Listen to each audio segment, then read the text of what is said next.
This is a large sculpture by an artist named Yosai Kusama.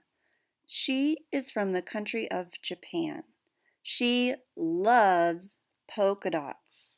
She puts them on everything.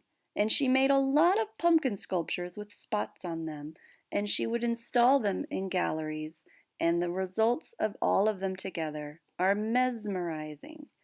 She loves patterns.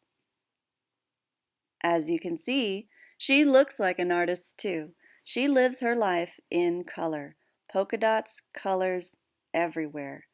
She does lots of different things, not just pumpkins, but everywhere in her art is dots.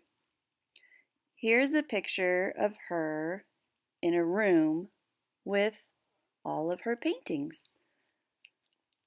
Wow, I was right. Polka dot socks. She's a really interesting person. Today, she is 89 years old. That means she's lived a long life and made a lot of art.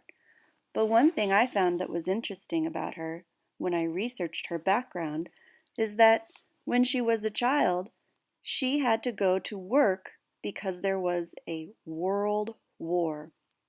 So she had to work in a factory in Japan, and she got to make parachutes for soldiers. I think that's where her love of patterns and fabrics must have come from. Okay, today you're going to do an artwork inspired by her love of polka dots and pumpkins. Here's how it's done. Have fun!